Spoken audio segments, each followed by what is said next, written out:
ദൈവത്തിൻ്റെ പരിശുദ്ധമായ നാമം വാഴ്ത്തപ്പെടുമാറാകട്ടെ. ഈ നല്ല സന്ധ്യയെങ്കിലെ കർത്താവായ യേശു ക്രിസ്തുവിൻ്റെ നാമത്തിലുള്ള സ്നേഹവന്ദനത്തെ എല്ലാവർക്കും അറിയിക്കട്ടെ. ഇന്ന് ഒരു വേദഭാഗം ചിന്തിക്കാമെന്ന് ഞാൻ ആഗ്രഹിക്കുന്ന തിരുവചനം വിശുദ്ധ യോഹന്നാൻ എഴുതിയ സുവിശേഷം 14-ാം അധ്യായത്തിൻ്റെ 16-ാമത്തെ വാക്യം. എന്നാൽ ഞാൻ പിതാവിനോട് ചോദിക്കും, അവൻ സത്യത്തിൻ്റെ ആത്മാവെന്ന മറ്റൊരു കാര്യസ്ഥനെ എന്നേക്കും നിങ്ങളോട് കൂടെ ഇരിക്കേണ്ടതിന് നിങ്ങൾക്ക് തരും. ദൈവത്തിന് മഹത്വം. ദൈവമക്കൾക്ക് എപ്പോഴും പരിശുദ്ധാത്മാവിൻ്റെ സഹായം ഉണ്ടായിരിക്കും. ആ സംസർഗവും ആ നടത്തിപ്പും ആ കാവലും ആ പരിപാലനവും നമുക്ക് ഉള്ളതുകൊണ്ടാണ് ഇന്ന് ഭൂമിയുടെ വരപ്പിൽ നമ്മളായിരിക്കുന്നത്. നമ്മുടെ ദൈവത്തെ നമുക്ക് സ്തോത്രം ചെയ്യാം, സ്തുതിക്കാം. പരിശുദ്ധാത്മാവിൻ്റെ ദൗത്യമെന്നൊക്കെ പറയുമ്പോൾ അത് പാപത്തെക്കുറിച്ചും നീതിയെക്കുറിച്ചും ന്യായവിധിയെക്കുറിച്ചും ബോധം വരുത്തും. അതാണ് പരിശുദ്ധാത്മാവ് നമ്മളിൽ ചെയ്യുന്നതായ ക്രിയകൾ.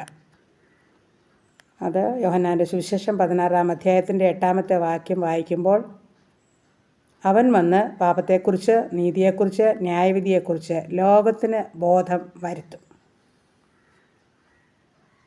അപ്പോൾ പാപത്തെക്കുറിച്ചും നീതിയെക്കുറിച്ചും ന്യായവിധിയെക്കുറിച്ചുള്ള ബോധം നമുക്ക് പരിശുദ്ധാത്മാവ് നൽകി തരുന്നുണ്ട്.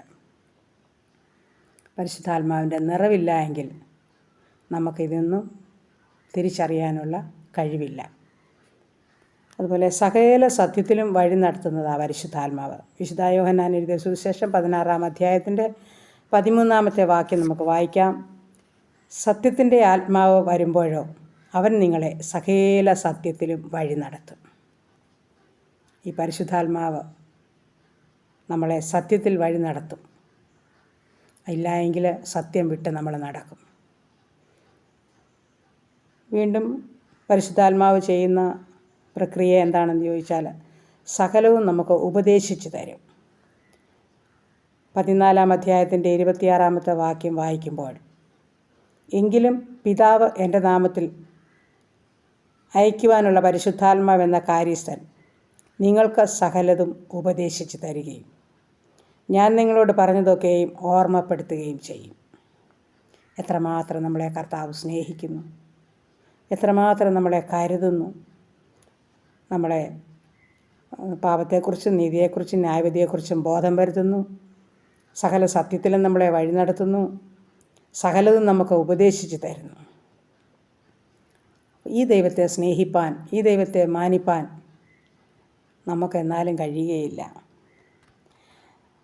വീണ്ടും യേശു പറഞ്ഞിട്ടുള്ളതെല്ലാം നമുക്ക് ഓർമ്മപ്പെടുത്തി തരുന്നുവെന്ന് ഈ 14-ാം അധ്യായത്തിൻ്റെ 26-ാമത്തെ വാക്യത്തിൻ്റെ ലാസ്റ്റ് വായിക്കുമ്പോൾ നമുക്ക് മനസ്സിലാകും.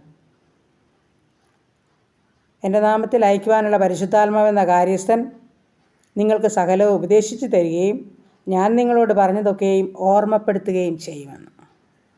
കർത്താവ് തന്നിട്ടുള്ള വചനങ്ങൾ, വാഗ്ദത്തങ്ങൾ, ഇതൊക്കെ നമ്മളെ കർത്താവ് നമുക്ക് ഓർമ്മപ്പെടുത്തി തരും. ഈ പരിശുദ്ധാത്മാവ് നമുക്ക് ഓർമ്മപ്പെടുത്തി തരും. അപ്പോൾ ഈ പരിശുദ്ധാത്മാവിന് വിധേയപ്പെട്ട് നമുക്ക് ജീവിക്കാം. പരിശുദ്ധാത്മാവിനെ നമുക്ക് ലഭിക്കണം. അതിനായി നമ്മൾ കാത്തിരിക്കണം. അത് നമ്മൾ പ്രാപിക്കണം.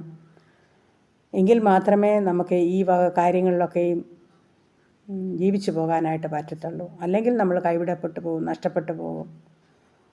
അതുകൊണ്ട് ഈ പരിശുദ്ധാത്മാവ് നമ്മളിൽ വന്ന് നിറയുവാൻ തക്കവണ്ണം നമ്മളെ സമർപ്പിക്കണം, പ്രാർത്ഥിക്കണം. നമുക്ക് ഏൽപ്പിച്ചു കൊടുക്കാം. ഈ സകല സത്യത്തിലും ദൈവത്തിൻ്റെ പരിശുദ്ധാത്മാവ് നമ്മളെ വഴി നടത്തട്ടെ എന്ന് പ്രാർത്ഥിച്ചുകൊണ്ട് എൻ്റെ വാക്കുകളെ ചുരുക്കുന്നു. ദൈവനാമം മഹത്വപ്പെടുമാറാകട്ടെ. പരിശുദ്ധാത്മാവേ, ശക്തി പകർന്നിടണേ. അവിടുത്തെ ബലം ഞങ്ങൾക്കാവശ്യമെന്ന് കർത്താവേ നീ അറിയുന്നു. അവിടുത്തെ ബലം ഞങ്ങൾക്കാവശ്യമെന്ന് കർത്താവേ നീ അറിയുന്നു. കരുണയുള്ള നാഥാ, സ്വർഗീയപിതാവേ, അനുഗ്രഹിക്കപ്പെട്ട സന്ധ്യയെങ്കിൽ ശ്രേഷ്ഠമേറിയ ഒരു വചനം ചിന്തിപ്പാൻ തന്ന ഭാഗ്യത്തിനായി സ്തോത്രം. സകല സത്യത്തിലും വഴി നടത്തുന്ന പരിശുദ്ധാത്മാവേ, പാപത്തെക്കുറിച്ചും നീതിയെക്കുറിച്ചും ന്യായവിധിയെക്കുറിച്ചും ബോധം വരുത്തുന്ന പരിശുദ്ധാത്മാവേ, സകലതും ഞങ്ങൾക്ക് ഉപദേശിച്ചു തരുന്ന പരിശുദ്ധാത്മാവേ, ദൈവത്തിൻ്റെ വാഗ്ദത്ത വചനങ്ങളൊക്കെ ഞങ്ങളെ ഓർമ്മപ്പെടുത്തുന്ന പരിശുദ്ധാത്മാവേ, അടിയങ്ങളിൽ വന്ന് നിറയണമേ എന്ന് പ്രാർത്ഥിക്കുന്നു. സമ്പൂർണ്ണമായി ഞങ്ങളെ ഏൽപ്പിച്ചു തരിക. എൻ്റെ സ്വർഗത്തിലെ ദൈവമേ, ആ പരിശുദ്ധാത്മാവിന് വിധേയപ്പെട്ട് നടപ്പാൻ ഞങ്ങളെ സഹായിക്കണമേ. അതിനായി ഞങ്ങളെ ഒരുക്കണമേ. ഞങ്ങളുടെ ഭവനം, പരിസരം, ഞങ്ങൾക്കുള്ളതിനെയും ഞങ്ങൾക്കുള്ളവരെയും, ഞങ്ങളുടെ ദൂരസ്ഥരെയും സമീപസ്ഥരെയും എൻ്റെ കർത്താവിൻ്റെ കരങ്ങളിൽ ഏൽപ്പിക്കുക. ഈ രാത്രികാലം ഞങ്ങൾക്ക് സുഖകരമായി ഉറങ്ങണം, സന്തോഷത്തോടെ ഉണരണം, കർത്താവിനെ എഴുന്നേൽപ്പിക്കുക. കർത്താവിനെ ഞങ്ങൾക്ക് സ്തുതിക്കണം, മഹത്വപ്പെടുത്തണം. അതിനായി ഞങ്ങളെ സഹായിക്കണം. പ്രാർത്ഥിച്ചേൽപ്പിക്കുന്നു യേശു ക്രിസ്തുവിൻ്റെ നാമത്തിൽ തന്നെ. ആമേൻ, ആമേൻ, ആമേൻ. സ്തോത്രം, സ്തോത്രം.